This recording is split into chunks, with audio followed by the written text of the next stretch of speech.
Hello, guys, and good morning. Welcome back to the Renaissance Room podcast. I'm really happy that Anchor, or now Spotify, is still allowing us to record on this app because right now I think they're switching to like Riverside. It's really whack. It's giving Skype. And so I don't really know how much longer we're going to be able to really like record a pod on the quick one too.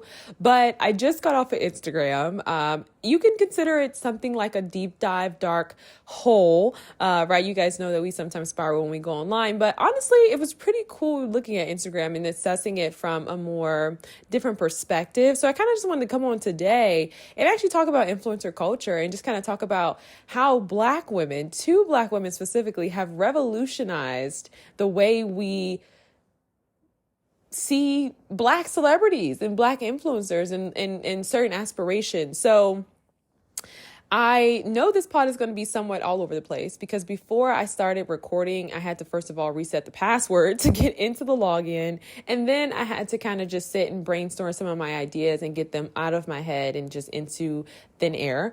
And I guess in this point, I would probably be the person that, the girls talk about when they say, you wake up and you're thinking about me. Now granted, I did not wake up and think about them specifically, but I found myself on Instagram. I found myself scrolling and I found myself just on Instagram and looking at things from a different perspective. And I seen a couple interviews of these two influencers, which honestly, I really don't want to name drop. But I just think for the sake of the video, if we're going to talk about it, I have to reference the girls. So that's what I'm going to do. So first, I want to start off by saying this. I think one thing that I can honestly say as I get older is that I care a little less and less about the way people live their lives. I care less and less about a right and wrong way of doing things for each individual, right? Because I've just realized that, I don't know, I just think the more you get in tune with yourself and your life, the less you really care about what everybody else got going on. I truly believe that you will find a lot of peace and happiness and fulfillment and really just like peace, I want to say, like in your life when you stop worrying about what everybody else got going on. You know what I mean? Like when you really focus in on what you need to do for you every day, then things are going to be so different.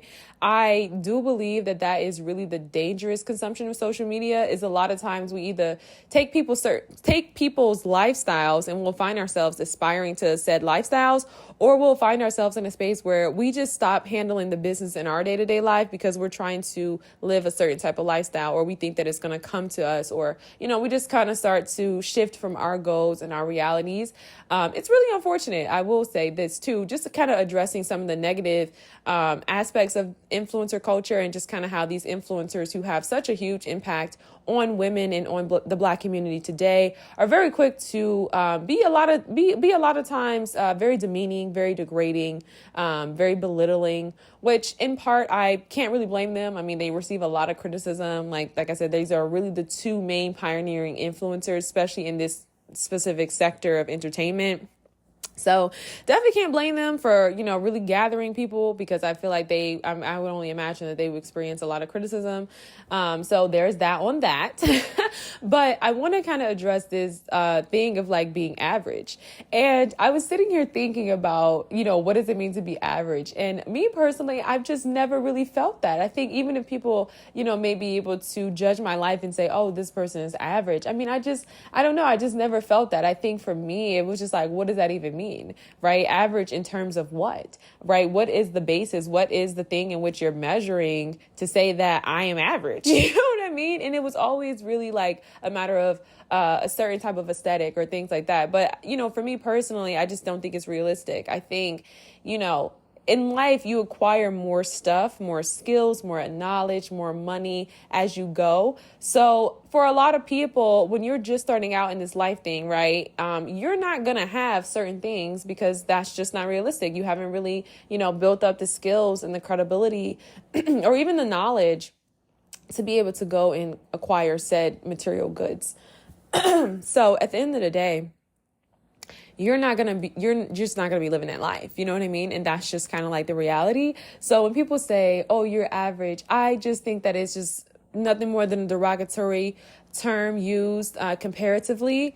And you just really shouldn't let that get you down. You know what I mean? Like, I think at the end of the day, like, if you take away most things from people, they would actually be pretty average, because there's a lot of people who are nasty, right? There are not a lot of people who are mean. There are a lot of people who aren't kind. There are a lot of people who just, don't really have much to say. They, outside of all the glitz and the glam, you probably wouldn't want to be around them, right? Because they don't really have much personality. They don't really have, they're not, they're just not interesting. Like, it's just, it's really nothing, you know what I mean? And it's not to say that that person is a bad person, because I want to make something very clear.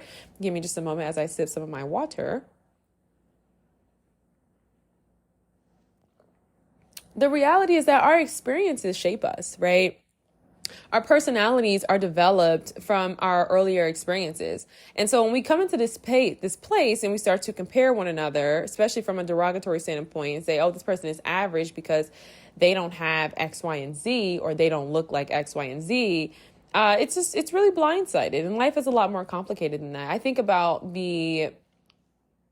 all of the experiences I've had in my life and how it shaped my personality today, right? I think about my upbringing. I think about my parents who raised me, you know what I mean? So those things have a huge impact in your personality and who you are as a person. And the more experience you have, sometimes that changes. I think about where I am today, and I sit here and I'm like, wow, I've changed so much. And there was a point in time I had to check myself, because I'm like, man, I don't like who I'm becoming. I had a lot of negative experiences that I had to really recover and learn lessons, like hard lessons, and bounce back from. And a lot of things, if I'm being honest, didn't even really come with the lesson. It just was like, dang, life just can really suck sometimes, And so for me, I just think that it's like life changes you over time, and certain experiences change you. And so if you are, in your 20s and you're working hard and you're figuring things out, or you took a different path, or whatever path you're on, because everybody's path is different, then just inevitably, like, you may not be in a certain space. So I think to try to compare it to somebody else's experience, or, feel like you're negative, or feel like you have to have a certain type of attitude or personality, is crazy, because your life is so unique, and the experiences that you had have indeed shaped you. They've shaped you into the person that you are today. And whether you like it or not is up to you, right? That's on you now at this point to be like, okay, what are some things I want to change? Just for example, I felt like I had a lot of negative experiences where I just found myself, I just didn't really like who I was becoming. I actually kind of felt like I was becoming someone who was a more negative person. But if I'm being honest, life will do that to you sometimes. Life will truly do that to you sometime. And honestly, as I get older, I have a little bit more compassion for the brokenhearted, because life will do that to you. Like, seriously.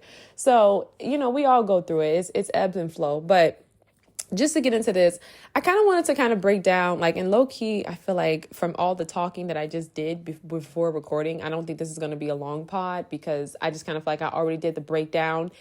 And so I'm coming to re-record, basically. So we have I would say probably two of my favorite influencers. We know that these two women are dominating this influencer space, especially as it pertains to, I guess you could say, the entertainment sector, and that is Jayda and Ari. And when I think about what these girls represent, right? And I'm not saying that you should make them your role model. I know from my podcast and the people that come on here, I've actually kind of had to shift the things that I talk about, because the girls that I mentor are not online, right? So my mentoring is not online. So the people who listen to my work and who follow me, you guys are actually the same age as me, so we can just kind of get into this, okay? So I don't even have to go over the whole thing of like whether or not it's a positive or a negative influence, because like I said in the beginning of this podcast episode, truly, as you start living your own life, you just genuinely care a little less and less about what other people got going on, and you don't really feel the need to critique other people's life choices, because you understand that at the end of the day, we're all grown, and people are going to do what they want to do, and there ain't nothing you can do about it. And then you also kind of start to understand that life is a little bit more complex. Genuinely speaking, some people really come from rough backgrounds, and they just make do doing what they do because that's all they know to do, and that's just what it is. And if they built a life for themselves, then great. You know what I mean? And you don't really care, because at the end of the day, it's like it really ain't got nothing to do with you. So there's just that on that. And that could be a healed perspective, but I just think that that's really the perspective that we should carry whenever we are engaging online with influencers, period. Okay. So I was thinking about how these two women really symbolize, it's aspirational in that in which when you think about the rise of like the technological boom and Black influencers, right? And what that looked like. I remember literally seeing Jayda online and she starts this t-shirt brand. She starts selling wigs and like she starts getting the cars and things really started to take off. Like this was such a huge thing because at this time, Black women being entrepreneurs and Black people in general being in entrepreneurship was kind of like a grand wake up call, right? I feel like that was just a heightened moment where Black people, I want to say like 2016, 2017 started to be like, oh, okay, wait a minute. We're really all going to really tap into our innate entrepreneurial gifts and spirits. And we're going to tap into some of this American ingenuity, right? There was a lot of talk about entrepreneurship and it was such a huge thing at the time, and I'm sure it's always kind of been a thing, but I'm going to say for my generation, like that was a really huge thing because at the time a lot of people were graduating high school, and at this time college was actually starting to be debunked. People were like, hey, listen, I'm not going to college. Like, I don't want to go to college. What are the other things to do? So I don't know too many other people around me, I'm trying to think, who started businesses, but I know that that was a huge thing. And I also like to think that that is probably due to my area. I live in a more rural area. It's very slow, very steady. I was going to say slow, yeah, very much down in the valley, hanky panky. So we get everything late, right? I always say this too, like, you know, when people talk about comparison and you start talking about just certain opportunities and things like that, always consider your demographic and always consider where you are geographically, because that really plays a huge role. And it can play a huge role in your success in the acquiring of certain things if you don't have the resources or lack thereof. So at the time, that was a huge thing, right? People were graduating high school and they were like, I'm not going to college. And I remember following that journey, and that was huge. And so here you are, and I don't really think there were any other influences popping up that were doing it as big. And I also like to think too, as much as we try to say things like, oh, there's more than one, I'm going to be honest, there really isn't. And the reason being because I think that there's really something about the gravitational pull from consumers and just like brand loyalty that I think sometimes can be a little bit tricky, especially when you start talking about like a person and an individual. But that's another story for another day. I don't really want to get too much into that. And I definitely don't want to lean into perpetuating certain beliefs and paradigms about the crab in the barrel mentality. So moving forward. So there you have it. Entrepreneurship is booming. And at this time, we're, looking into rappers' girlfriends. So like that was such a huge thing. If you could get with a rapper, that was like the biggest thing, because at the time it seemed like there was like so many new rappers coming out. Like nobody really cared about, rappers back in the day and their girlfriends. I mean, granted, I wasn't alive, and I probably wasn't even alive during like some of that time, but like I don't really feel like it was giving what it gave today. And I think because it was younger girls, you know what I mean? Like, I feel like girls that were like our age and so forth who were dating the rappers, and, the rappers were like young and hot and fly and things like that, right? Like nobody's really was checking for Jay-Z and Beyonce. It was just a completely different dynamic. So when you have influencers and you have girls who are online and they're with these rappers, you kind of want to see the lifestyle. So then you have the rise of like Ari, you have the rise also of YouTube content creators with men and women. They're doing the relationship content and stuff. So that was also a thing that was booming simultaneously. So I started thinking about certain aesthetics and how the reality is that when I talk about these two girls kind of being an emblem of like aspiration for Black women, is one, you kind of have this like badass persona where these women are like, listen, I'm going to be sexy. I'm going to be all these different things. And I don't really care what y'all got to say, so it's like you have that in this culture where modesty is always kind of like expected of Black women, I think, because you have like the growing up and it's like, oh, you're being fast and you're always different things.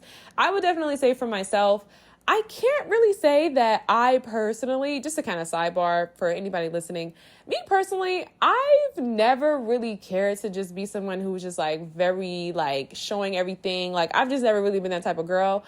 I'll show a little skin, but it was never really given like full court press. But that's just me personally. Some people would call that modesty today, but I just think it's all about like doing what makes you feel confident and, do you, girl. But for me personally, I've never really been that way. So now that women are kind of like being more, more out there, I definitely can say that like, it was never anything that I personally desired, even if I had opportunities and chances to. Like, there's been times when when I was young and I used to go out to the club and stuff, I just never really felt sexy. I never really felt like that was the thing for me personally. So, to each their own. But I say that to say, right, there is a bit of a stigma there for Black women, because a lot of times we are hypersexualized, Black men as well, but the Black body, right? But y'all know we can get into the whole the Black body and American society on a whole another day. I just kind of want to stay focused. So fast forward, these black women embody that, right? They are embodying the lifestyle that so many Black women aspire to have, which is kind of like this radical sense of independence,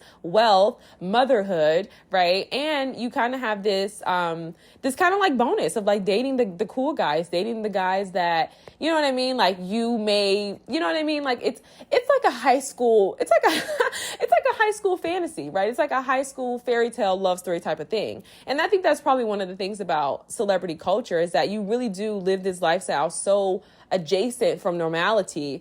And I think when we have that in our proxy, it's very aspirational. So I think that these Black women have embodied that, right? They're business owners, they're doing all these things. And so it's like, wow, you can really sit and consume the content and honestly feel a sense of inspiration, despite of what people say, because the reality is that, wow, these women have built these businesses and there is success there. And I think that there's really something about the camaraderie of like Black people supporting you, and really having like people who look like you support you, and people who look like you around you, people on your team and things like that. Like, there's just really something about that. And I do think if we can kind of step back outside of, certain aesthetics, that is something that is actually pretty commendable, because you don't really get to see that too often. So I think that that's huge. And I think when we start talking about influencer culture, very rarely is there any like deep dives or documentaries that are conducted on the Black experience in general. But I do think that for these influencers, I do think that they have really pioneered like a lot. And I don't really think that that's anything that we can really discredit.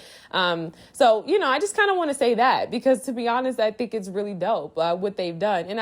And I don't think that it's anything to necessarily envy. And I kind of want to talk about this too before we kind of move forward, and we're already moving forward. But I want to talk about this too, because I do think a lot of times people look at people's lives and they feel like this should be the standard for themselves, and they feel like envious because they don't have certain things.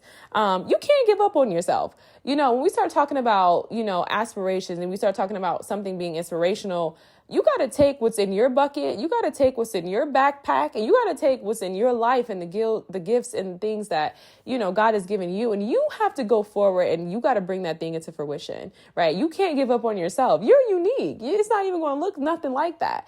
So you be you. You know what I mean? Be who you are at the end of the day, and work your hand. You know what I mean? I always talk about this, from a comparative standpoint. We have to be so mindful when we use social media, because a lot of times we fail to consider so many different things and so many different proponents of success, which everything that I'm saying, and as I'm kind of timelining this chronologically, the things that were happening within society, you have to understand that worldly success, right, is always going to be about timing, right? And I guess even with God, right? You know what I mean? Like, everything is on God's time. So I say that to say, don't give up on yourself, so when you start feeling like envious, and it's not even just these two women, I mean, just anybody online, it's like, don't give up on yourself. You have to understand that people have different sets of skills. When I think about Jackie Aina, she's not someone I'm referencing in this podcast, but when I think about Jackie Aina, I think about just her journey, her plight, her 10-year span in the beauty industry and being a YouTube content creator. I think about people who worked really hard to boom in this digital space today, right? I think about Erin on Demand. She's another Black woman who, has really created an amazing brand for herself. And that's also inspirational. But you think about people who were studying journalism like years ago when that, really kind of wasn't a thing. You know what I mean? So I just think for me, it's all about timing. And I think it's all about skill set as well. I mean, do you have the skills to really craft and develop and build something? And most importantly, do you have the team, right? If you don't have those things, then, you're not there yet. And it's not to say you're never going to get there, but I do think that a lot of times in our flashy society, right? Our picture perfect Instagram society, we don't really look at our shortcomings, right? One thing I've learned about a lot of people who are successful, people fail to really look at their shortcomings. A lot of people have their strengths always on the forefront. And I do think you should lead with your strengths. And that's something that I got to work on. I'm trying to find balance in that. But I think at the end of the day, there are a lot of people who are not aware of their weaknesses. And I think that sets a lot of people up for tremendous disappointment. So, always check your expectations. But moving forward, so here we are today, fast forward, and you have these women who are embodying the Black woman's body, right? It's this sexuality, it's all these different things. And when you start looking back on how transformational this aesthetic has been, it's very interesting. So when I think about Nicki Minaj, right? I remember when Nicki Minaj went and got butt implants, and it really wasn't a thing. Like, nobody really was talking about it. I personally, at the time in my media consumption as a young person, I didn't really understand why she went and got butt implants. Like, it just wasn't very flattering. It was kind of like, what just happened here? It didn't really look right. It just didn't really make sense. I think if anything, it looked more painful, but we didn't really stop to think much about it, right? And I actually don't think that at the time in Nicki Minaj doing that, right? We talk about timing, okay? I don't even think that was even something that was fully developed to really be able to give a more desired look, right? So I think that was something like a flop, right? So it was bad timing for her to go and get that, but I think she kind of wanted to pioneer. And it's interesting too, when you start talking about Black wealth and you start talking about Black aesthetics and influencer cultures and what it means to have a status symbol, right? BBLs for Black women are the Botox for white women, right? And so you fast forward today, right? There's, it's more accessible. The surgery, I'm sure, has improved significantly. I'm sure there's different options and things like that.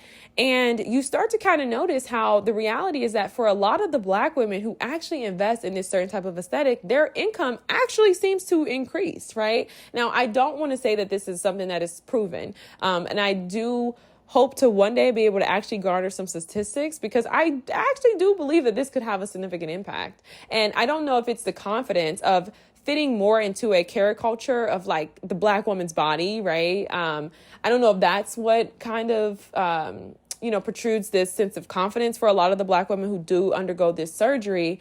But it seems as though there are a lot of Black women who do fit into this certain aesthetic who actually do receive different type of treatment. Now, would you say that treatment is noble? Would you say that treatment is something that is, desirable or something that is commendable? Probably not. But at the end of the day, it's very evident that there is a direct correlation, especially within the minds of a lot of Black women, to say, hey, if I undergo this surgery, I'm going to be able to generate more income for my family and for my household. And so it seems like that is something that has been very evident across the board. And like I said, I don't know if it's because you fit this caricature, right, of having these characteristics of the Black woman that are a lot of times, desired, expected, and to be envied, right? And so it's very interesting that it's the but nonetheless, right? This is, there's a direct correlation there. And so, that's one thing I'm noticing. So with Nicki Minaj, it really wasn't a thing. Like when Nicki Minaj had that surgery, we were all just kind of like confused. We were concerned. Like it just wasn't anything. It just looked like a really bad botch job. So it's interesting to see fast forward, here it is, and now it's an expectation.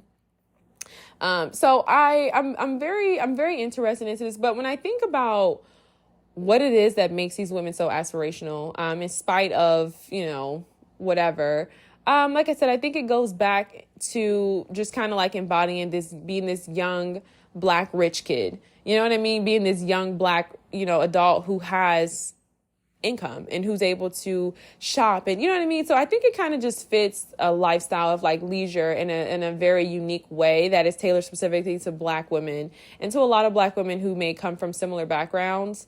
And so I think that it's very cool. I think it's very interesting if I'm looking at it from a more of a media standpoint, and just looking at what these women were able to do just by the power of like social media and how it's really transformed and revolutionized a lot of Black women in that sector. So it's very interesting to see. I think a lot of times we do look at it from a more negative perspective, but I mean, personally, when I think, and like I said, I told you guys in the beginning of this podcast episode, one thing I realized is that everybody has such a unique life path, and certain people go through certain things, and that's just the path that they take. And I think that everything that we go through is the path that we get on and the path that we take. And so I just think that that's all I really got to say, So anyway, this podcast wasn't even really that long. I feel like I didn't even really break down like I was thinking about it this morning, but I just was thinking about, what is it about these women that makes them aspirational? What is it about these women that,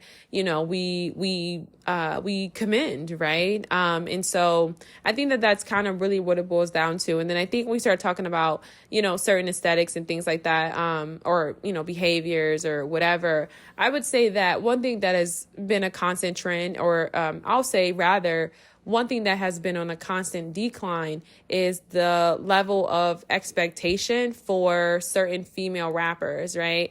There was a point in time where it was like, okay, we're going to go this far, but I think with every year, with every artist, with every deal, with every label, with every stream, the whatever is considered socially acceptable, that is actually the thing that kind of starts to rant and rave and make money. And so what happens is the expectations seem to lower when people are gravitating towards music that is a little bit more degrading and a little bit more, X, Y, and Z, and more raunchy and more ratchet. So it's very interesting. I do think too, because I was looking at Bobby's podcast, the White Girl Bobby. I would say one thing, one clause I would always kind of have is it's always just very unfortunate how celebrities are always our representation. So I'll kind of just end with that too, because I just think that it really sets a lot of Black people up, I think, to be on this opposing fence where you talk about crab in a barrel, or you start talking about feeling, the degrading things that some of these people who we may consider inspirational say, right? And it's that idea of like being average, right? And it's that derogatory, or demeaning commentary about like being average, right? That attack. And I think what's very unfortunate is that I do think for a lot of Black people, because this is typically the representation, and I like to say no, not really, but it really is, because you have to understand there are a lot of white people and people just in general who don't really have, who aren't really in Black spaces, right? I would think that Hispanics, I say Hispanics are probably a little bit more in touch, but I think for a lot of people, like white people and so forth, like if you've never really been in Black spaces, you didn't really grow up with Black friends, you didn't, and because we don't really think about these things, but it's unfortunate because when you're here in the real world, you are always kind of pigeonholed by said stereotypes and certain aesthetics, because it's like that is the expectation, because a lot of people are in that space. And so that's typically what reigns. And so it's really unfortunate because I think for the Black people who, should probably have larger platforms, people who care about certain issues, people who are into social justice, people who are into, wealth equality and so forth and things like that. And just into, people who are millionaires, people who are successful, who are living a really good life, you know what I mean, for themselves. Unfortunately, they don't really get platformed in all the same ways. And so I think what it really does, right, I would say on the flip side, is that it kind of creates, not only is it there's this cultural expectation, for that we put on ourselves, right? I think, and even how we engage with one another, right? There's this continuous spatting of like egos and arrogance, right? I think that I ain't gonna say Black people have the biggest egos, because to be honest, everybody's got an ego, but I do think that we really have like a spirit of pride. Like I feel like we really have like just a lot of arrogance in our communities.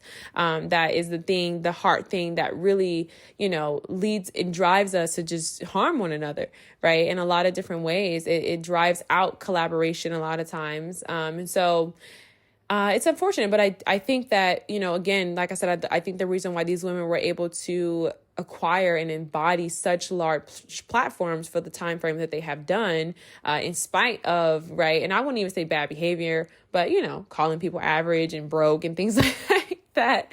I think they've been able to do it because they really embody, like I said, the caricature, but i.e. the stereotypes of Black women, right? And so I think whenever you're able to fit the mold of a thing, right, when you're able to embody specifically down to the T a certain stereotype of whatever, then you're able to generate a little bit more of a following. And for a lot of people, I'll also say this too, right? Like, it's actually not a stereotype, right? There are a lot of women who have grown up without fathers.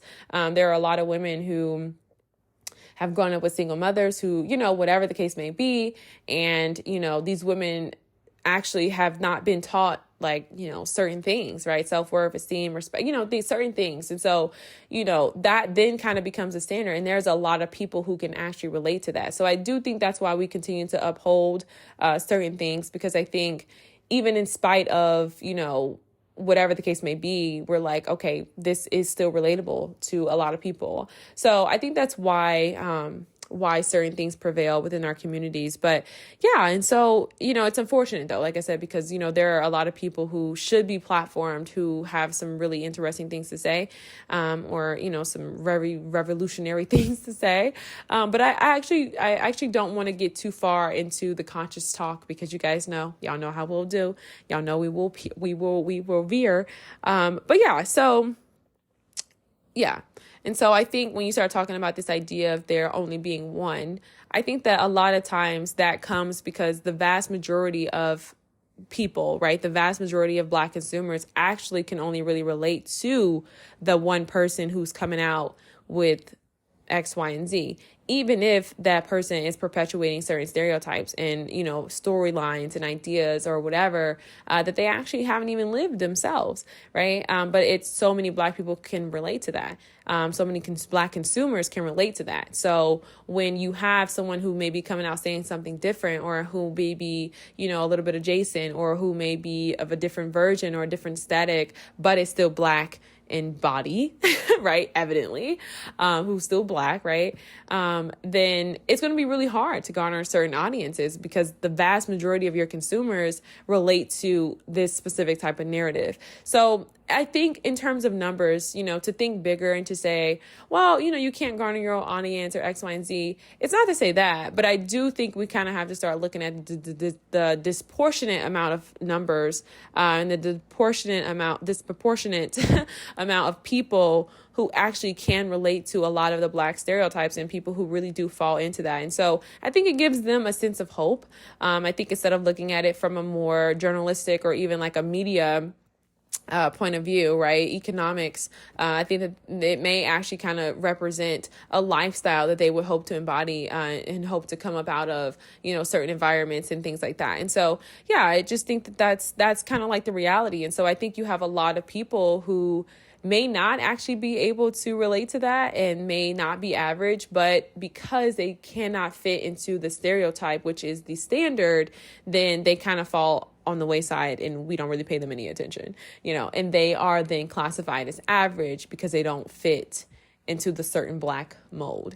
And so that's just kind of like my media breakdown analysis of just what I think about influencer culture, and how I think that these two Black women have really done a great job at building these brands from social media. And I think it's very inspirational in terms of business and what they were able to do.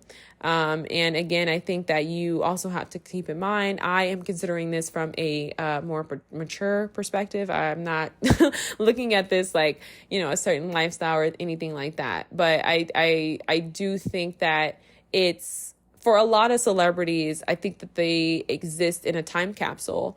And I think that what makes a lot of people gravitate towards that is the youthfulness of that time capsule, right? So there's club culture.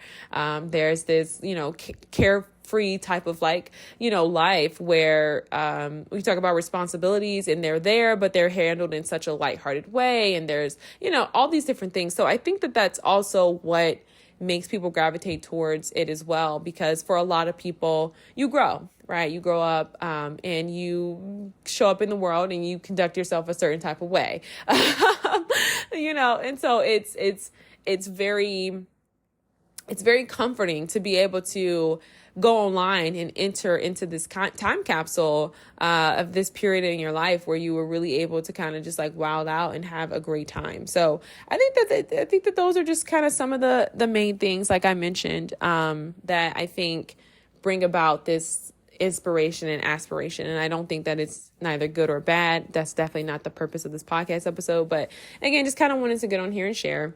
I do think one thing that you should always take in consideration whenever you're about to start anything, I will say, and what I've learned is, I don't know if we should heal, right? I don't know if we should heal, because I actually believe that the more healed and healthy you become, it actually changes certain things for you and certain aspirations, right? A lot of times we want to be the only one and we want to sit on top of the world because we have something to prove and we don't really feel like we're good enough.